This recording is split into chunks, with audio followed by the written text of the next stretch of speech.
I want to be body slam. I want to be press slam.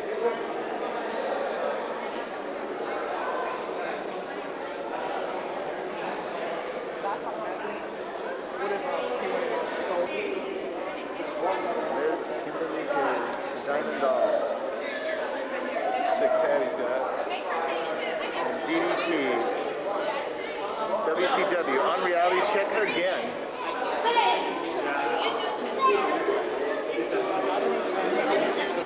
And we're next in line. What do we do? Well, we'll just I'll take a picture of you and them, and then we'll do one with me if we can't get all. Maybe one of these guys will take. Maybe everybody do. Hey, I know. We'll just when you guys when we get up there, you take our picture with them. What's your name? David. I want to show them something. So what is it? You get pictures together. You gotta say bang. Is that what it is? You entertain me, I entertain you. Nothing's for free here. Hi. Hello, Kimberly. Am I making this too? I'm a receivers coach. Can you get one for me, then one for my boss? Okay, I'm Danny, Stuttering Danny D. We're going to be doing an interview with you guys after this thing's over. Hi, Danny. Tony. Yeah. Nice to meet you. Yeah, and There you go. You get that? yeah, we just got that, and then she signed one for Dave, my boss. He couldn't be here. And I brought the player. He told me he won't sign that. Dave, you're letting him out here skirting around? Yeah. Get your shirt signed. Yeah, Dave, who should have been here. See, there's proof, Dave. This is not a forgery. There you go. Better hold it, babe. Thank you so much, Kimberly. We'll be talking a little while. Oh, thank you. See you. Okay. There's DDP.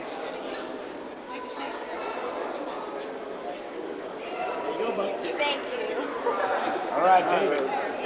How the hell are you? Pretty good, man. See, you're used to guys just sitting here and signing and pushing people through. I don't do that. I talk to you. Give me the bang. Come on.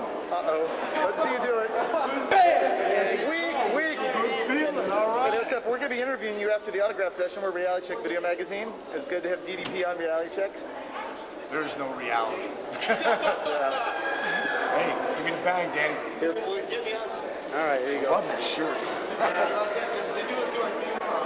I tried this once and I knocked somebody out. Good job. That's a feeling there. All right. Okay, who's doing this? Right. Who's Dave? All right. Yeah, this is Dave. Nice lot, man. Okay.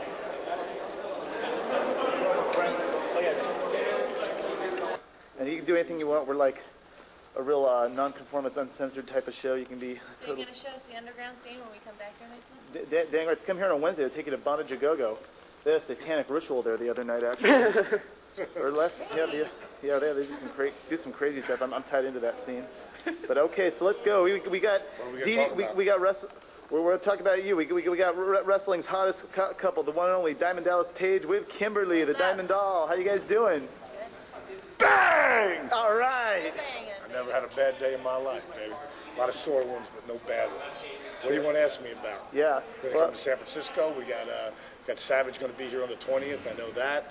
Death match, no pinfalls. It's going to be a 10 count. And I know that diamond cutter can drop you out for 30 seconds. I ain't worried about it. It's amazing how you've just come a long way. I remember you were originally started out as a manager. Did you ever expect to become a wrestler? Well, you know, I always wanted to do it, but you know, I had a lot of the things I was focused in on, and it really took all the focus to really get. You know, I was always going like this, 5 different directions. I just did this, and it was something I knew I was going to do, and I knew I was going to be a top guy eventually, but no one else believed it.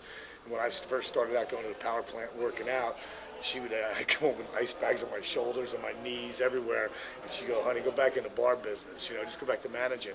And I just wouldn't do it because I knew what I had to do. And what ended up happening is I ended up tearing my rotator cuff.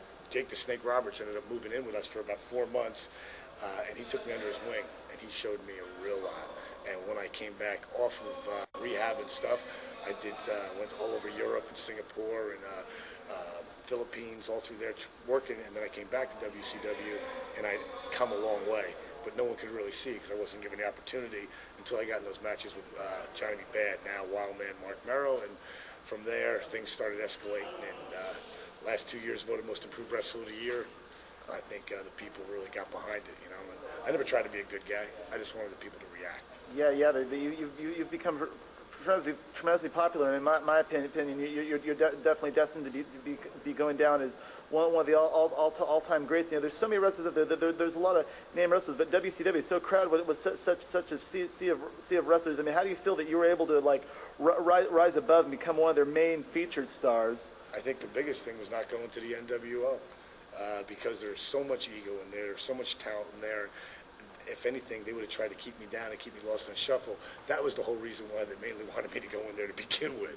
I know because they wanted, you know, they saw what was happening. And I think the Diamond Cutter, first of all, I think Kimberly being in Playboy and me being a part of that really took us mainstream.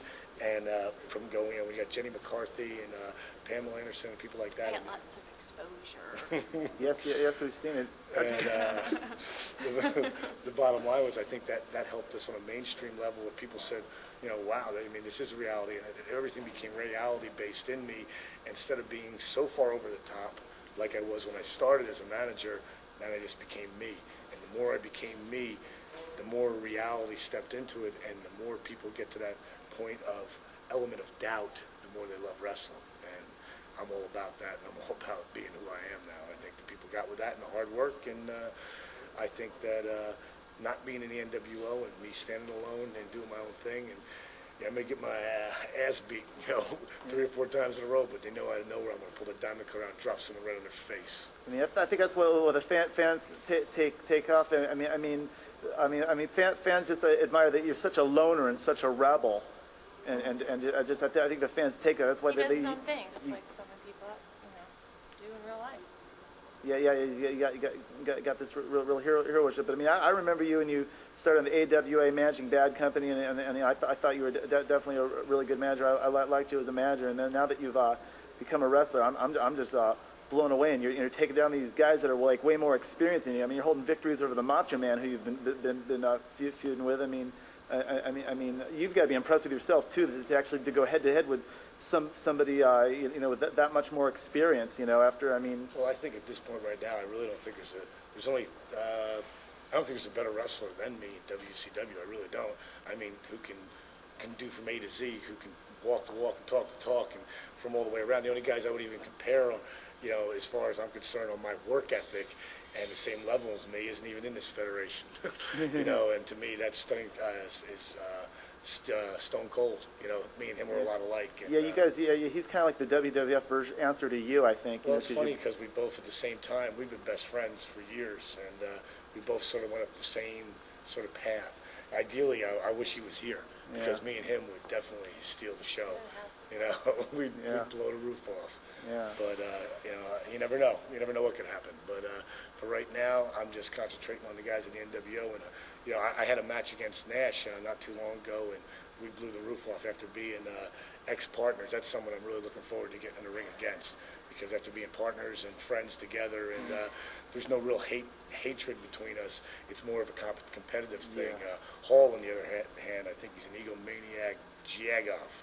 I don't know if I've edited that out. Yeah, you can say that on our show. He's a jack-off. And Savage the same way, and that's why that comes out. And Hennig, and you know, there's certain guys, and a lot of guys don't want to see me climb up that ladder, and they try to hold me down, and they try to beat me down, and that's okay, because it doesn't matter how many times you get knocked down, it's how many times you get back up. Yeah, and you do get back. Something, I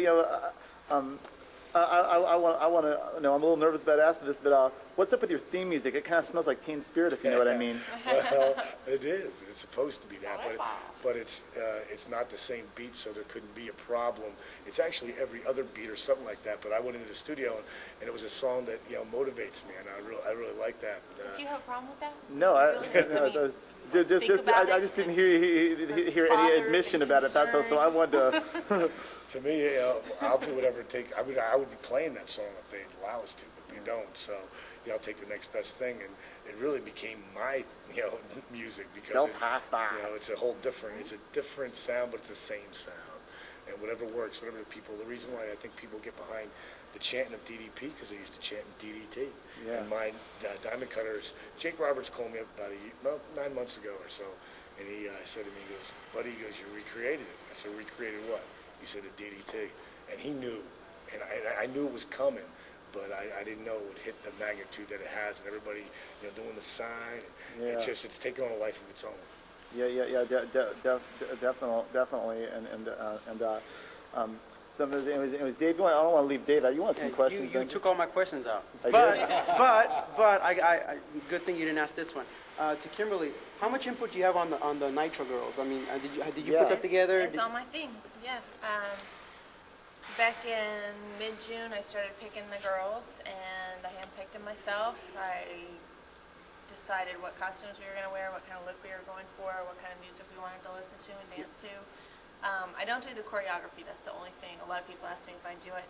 I just don't have time. So we have two of the other girls are mainly in charge of choreographing to whatever music I pick out. And it's a lot of fun. Our main goal is to entertain the houses during the Nitro commercial breaks and the show warm-ups and stuff. And it's been really, really well received so far. It's pretty sexy and, you know, but in a wholesome TNT kind of way. Yeah, Turner kind of way. Yeah, and Wholesome? so it's getting, you know, it's definitely a rated PG thing. It's not like a rated R thing or anything like that. So it's getting along great with families as well as, you know, our main target market, which is Guys like us. 18, 34, yep. Yeah. Have you guys thought about maybe both of you or just individually going to acting business? I know a lot of wrestlers, some of wrestlers go into that business. So, Yeah, I pretty much think Kimberly, she's been actually studying acting and stuff, and for me, I don't really think I have to study it. I think I wouldn't do anything but be myself, and I've been told there's definitely roles out there, you know, for He me to thinks it's study. John Wayne. No, I don't. I just think that I would just be myself. John Wayne and a Harley? It was funny because she was doing this one read for one of her scripts, and I added my own stuff at the end, which was I know you can't even say that one. So No, I said you it can say it there. on our show. She looked at me, Trust she me, you goes, can. You can? Yeah, trust me. Well, however that scene went, and I said, well, then you fucking do it. and she looked at me, she goes, that wasn't interesting. I said, yeah, but that's what I would have said at the end of it. I said, it made you react, didn't it? Because it was the timing of how I said it and everything. And she popped up. Yeah. I know that you've within the year you've had a lot of awards with Savage and of course now with Henning. So I guess throughout your entire career since AWA, is that the first organization you joined? Yeah, what I did was I was in the nightclub business, and I always wanted to be in wrestling, and I just sent a tape to him, and Paulie Dangerously had just left, Paulie. and he left and went to NWA at the time. It wasn't even WCW then, and they didn't have anybody who could talk, so I sent him the tape, and they said I had a bunch of different girls in it and stuff. That's when there all was those a million diamond dolls. Yeah, I remember that. So from your entire career, who's been your most hated opponent? Well, I would say pretty much Savages at this point. The guy I liked to wrestle the most was probably Mark Merrill, because we had some really good matches together and stuff. He's smaller and he's more athletic, and I could do more to him, and he could do more. We had some good battles. I remember Halloween Havoc, me and him had a great match. But as far as intensity, I've never been anywhere near the ring anyone as intense as Savage. Savage he's the real deal. When that red light's on, you don't get no realer. And that's why I think people really got with it, because they know there's a major thing between us and HS TV. Is that where you got the cut of the? And that was from Hennig at the pay-per-view. So you got a cut on your head there, don't you? They had about seven stitches in there, and they pulled the turnbuckle off, and he ran my head into the turnbuckle, and they didn't see it at first. I didn't know. I said, man, that hurt like hell. And when I leaned up, my head was like, it was like a Dusty Rhodes deal, you know. And whatever, yeah. I ain't like I'm gonna win any beauty contest. That's what I would say. Yeah. Kimberly, when you watch Diamond Dallas on the ring, you sometimes get a little bit, cringe a little bit, like, oh no. Oh God, yeah, because a lot of the moves they do are so dangerous, and I know it, you know, and I'll be sitting there watching, and a lot of times it's really strange. Like I won't know when something really bad happens. He really got knocked out a few weeks back, and At that second he got knocked out, and I didn't know it, you know, that he was really, you know, out. And he sat up all of a sudden, his eyes were about this big, and I was like, what is he doing? And it wasn't until we were walking back to the back where I started getting really scared. We were in Moline, Illinois, I'll never forget, and he was like, where are we? who did I just wrestle? Oh, actually, I said, is this Nitro? And my heart started beating so fast that I was like, Paige, don't be joking about that because you're really scaring me. He really didn't know where he was. He didn't know where the dressing room was, and he had a concussion. We spent that night in the emergency room getting his head CT scan. Well, there was a series of things. I got hit with a belt in the back of the head. Hall dropped me on my head with his finish, and then Savage came off the top rope. He never hit my body. He hit me right in the face. My face literally swelled up it looked like this at first. Golf ball. It was really weird. I don't know how he didn't break my jaw. And we went to, it was funny, we went to United Center the next day, and what's his name?